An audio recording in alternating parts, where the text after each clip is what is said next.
আসসালামু আলাইকুম রহমতুল্লাহ। আমি এইমাত্র এসেছি আটিগ্রাম ইউনিয়নের ভগবানপুর গ্রামে। এখানে এসে দেখলাম এক কৃষকের ফসলি জমি ঢেঁড়স ক্ষেতের উপর দিয়ে বেকু দিয়ে মাটি কেটে নিয়ে গেছে। কৃষকের গত দিনে এটার ঢেঁড়স সেল ছিল 10,000 টাকা। সেই ক্ষেতের উপর দিয়ে রাতের আধারে একদল মাটি কেটে ঢেঁড়স ক্ষেতের উপর দিয়ে মই দিয়ে ক্ষেতের কৃষকের সর্বনাশ করেছে। আমি সরজমিনে দেখতে এসেছি। দেখতে এসে দেখে নিজেরই অনেক কষ্ট লাগতেছে। প্রত্যেকটা গাছে ধরন্ত ছিল। দেখেন সেই গাছের কি অবস্থা করেছে।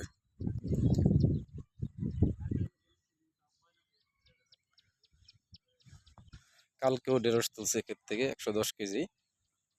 আজকে রাত্রে এই ঘটনা ঘটেছে।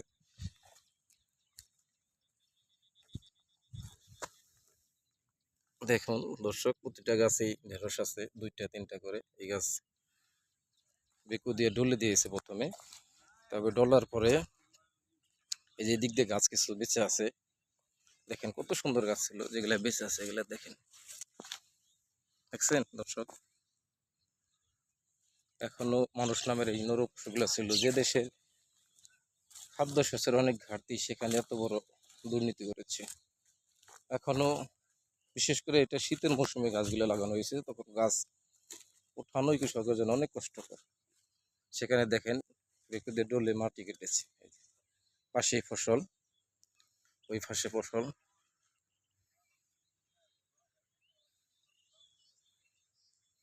দর্শক দেখেন কত বড় ক্ষতি করেছে। আমি কৃষকের সাথে কথা বলেছিলাম। কৃষকে হাজারিতে কান্নাকাটি করতেছে। অনেক কষ্টের ফসল, অনেক কষ্টের একটা ফসল। দেখছেন কত সুন্দর গাছ হয়েছে। দেখেন প্রতিটা গাছই ঢেঁড়স, প্রতিটা গাছে অনেক সুন্দর সুন্দর ঢেঁড়স এসেছে। দেখছেন, দেখছেন কি কত। এখন এই ফসলের পাশেই কাটছে। আমি আপনাদের আরো ঘুরিয়ে ঘুরিয়ে দেখাচ্ছি। দেখেন দর্শক, এখান দিয়ে প্রতিটা গাছই ঢলে দিয়েছে। ঢইলের দেখছেন কি করেছে। এখনো মানুষ নামের নরপশু আছে। আসলে এদের কঠিন শাস্তির আওতা আনা দরকার।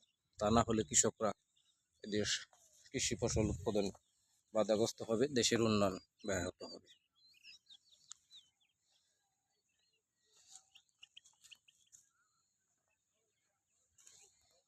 কত বড়, কত কত কত সুন্দর গাছ ছিল। প্রতিটা গাছ, প্রতিটা লাইন, কোনো গাছ মিস নাই।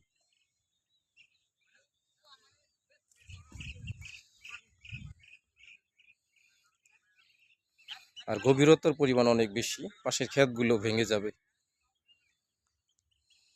তো আমি এইসব নরপশুদের, মানুষ নামক নরপশুদের কঠিন শাস্তি দাবি করছি। আমি সহ গ্রামের যারা এই ক্ষেত দেখতে আসছে সবারই একই কথা, এদের বিচার আওতায় এনে কঠিন বিচার করা দরকার।